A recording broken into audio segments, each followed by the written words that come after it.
You keep saying you're wasting time, that the days are slipping through your fingers like sand, that everyone else seems to be moving forward faster, fuller, while you're stuck, somewhere between guilt and exhaustion. But what if time isn't what you're losing? What if, beneath all the panic of not doing enough, you're actually losing yourself? It doesn't look dramatic. There's no collapse, no explosion, just small, silent abandonments. You stop listening to what you love. You laugh less, even when things are funny.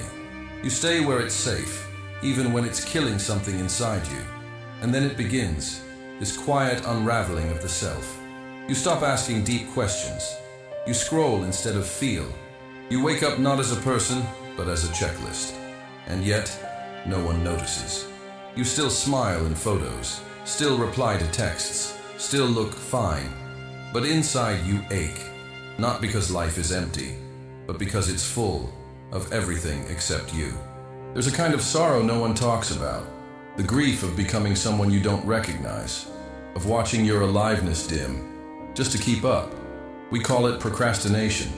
We say, I'm being lazy, I need to do more, I'm wasting my life.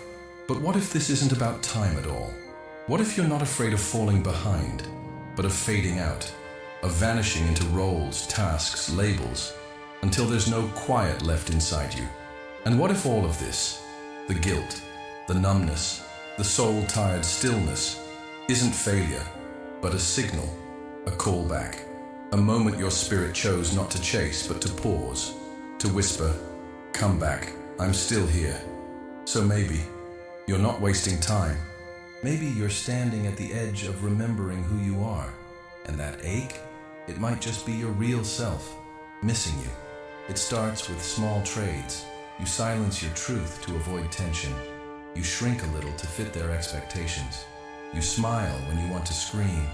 And slowly you begin to vanish, not all at once, but in fragments. You don't remember when you stopped being yourself, only that one day you looked in the mirror and didn't feel home. We learn to wear masks so early. Be nice. Don't make things difficult. Make them proud. The rules are carved into us before we ever learn how to breathe for ourselves. So we begin the performance, not out of vanity, but survival. We play the role they clap for. We become the version that wins approval, that avoids rejection. We trade authenticity for applause. But applause is loud and brief. Silence is forever. And in that silence, you begin to feel the cost. You've become a character in your own life, saying the lines, hitting the marks, but always a few inches away from your own skin. You wake up tired, not from sleep, but from carrying the weight of a life that doesn't feel yours. You go through the motions, but it's like watching someone else live. You're not broken, you're just distant from your truth, and that distance feels like anxiety, like numbness, like emptiness in rooms that should feel warm. Because nothing feels quite right when you're not fully here. You start wondering, is this who I am, or who I became to survive? That's the prison no one talks about, not built from bars or walls, but from the slow, invisible death of self-neglect. It looks like success, sounds like stability, but feels like silence. You learn to walk with a mask so long, you forget the shape of your real face.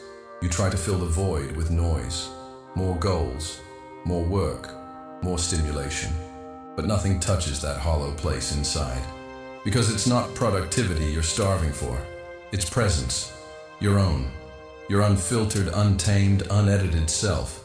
But you've been trained to fear her, to doubt your instincts, to question your desires. They told you she was too much, too sensitive, too quiet, too loud, too something. So you buried her. And every time you silenced your soul to be accepted, a part of you went dark. That's why you feel the way you do. Not because you failed, but because you've disconnected from joy, from truth, from the sacred art of being fully, unapologetically you. And maybe that's why you keep chasing more.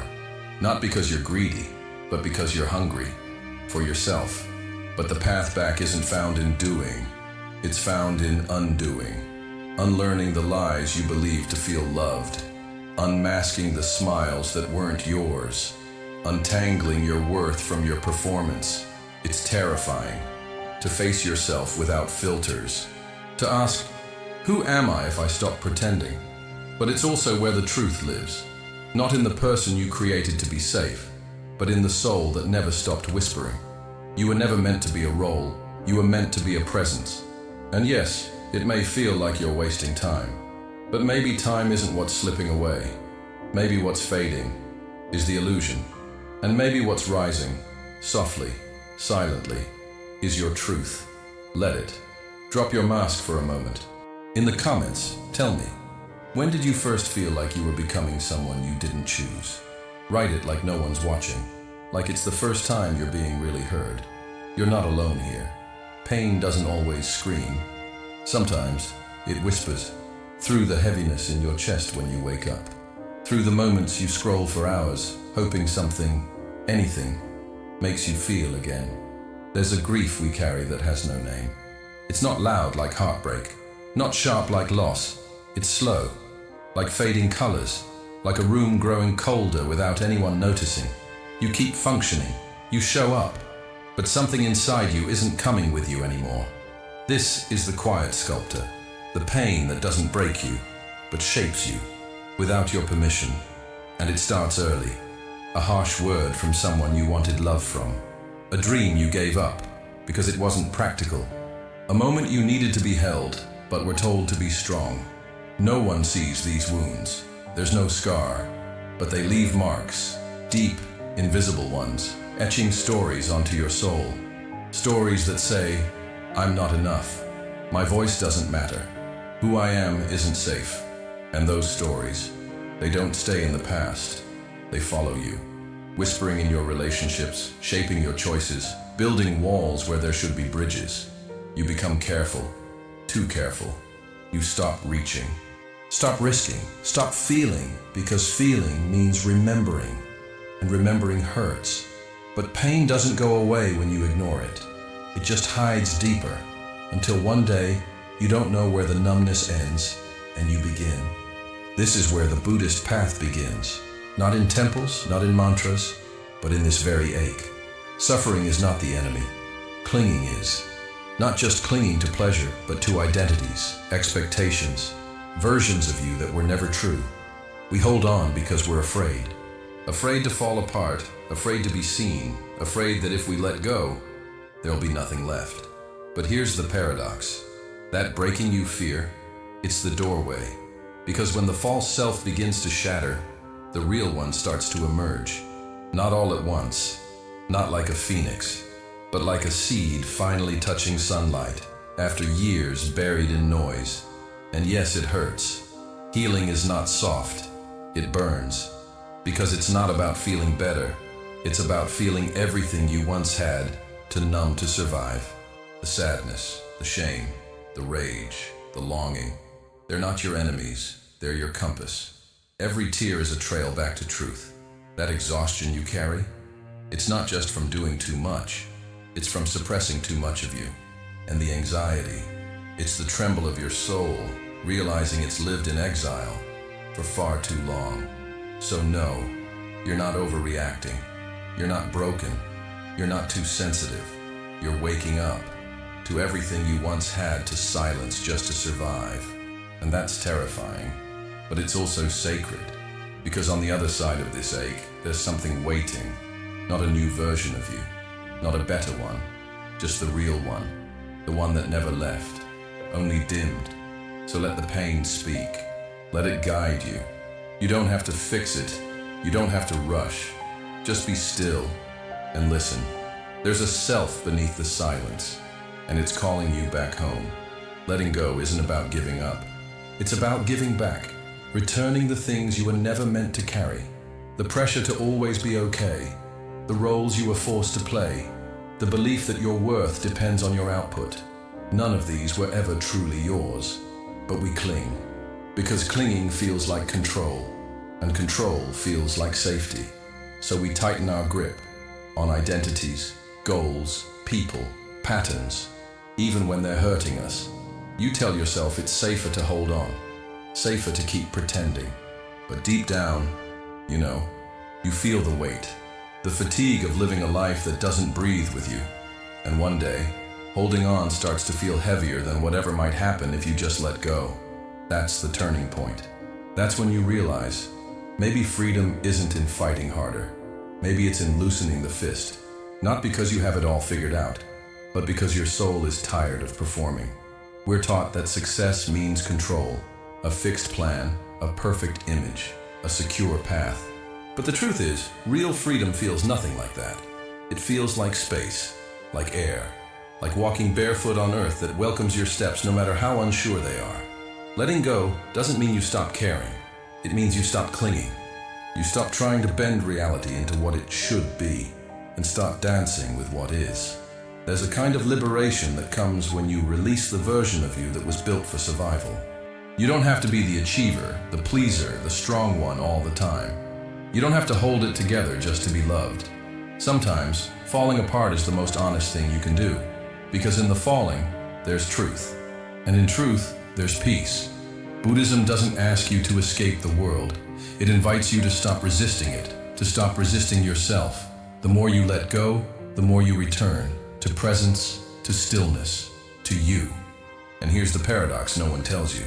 The less you chase validation, the more whole you feel. The less you force connection, the deeper it becomes. The less you try to be someone, the more you recognize who's always been there. That quiet self, that soft voice, the one you buried beneath the noise. She's not gone. She's waiting, not for a perfect moment, but for your permission. Letting go is not erasure. It's remembrance. You're not losing yourself. You're just shedding what was never truly you. The fear, the guilt, the pressure. They were borrowed, inherited, taught, and now it's time to return them. You were not born to be flawless. You were born to be free, to feel, to fall, to rise, to breathe without asking for permission. So let yourself untangle, let yourself unfold. There is no race, no standard to meet, no timeline you're late for. There's only now, only this breath, only this quiet invitation. What if you just stopped trying to be more and started being real? This isn't the end. It's a return, not to who you used to be, but to the version of you that was always hidden beneath the trying. The soft one, the honest one, the free one. She's been waiting for you to let go. It doesn't happen with fireworks. It happens in stillness. That moment when you stop resisting the now and begin surrendering to it. Not because you gave up, but because something deeper in you finally gave in. To reality, to truth, to the softness you've been avoiding by being so loud inside. All this time, you thought healing would look like power, like strength, like becoming unbreakable. But healing looks like presence. It feels like allowing. It begins when you stop editing yourself to be accepted and start showing up exactly as you are. No masks, no narratives, just you and the silence. The silence that heals not by giving answers, but by reminding you that you were never a question in the first place.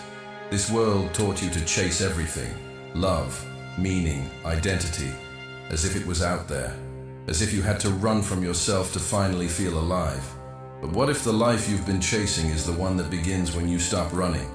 There's a sacred kind of peace that isn't about fixing anything. It's about being with what's broken, without flinching, sitting with your sadness, not trying to change it, breathing with your fear instead of pushing it away, looking at your loneliness and saying, you can stay. I'm not leaving this time.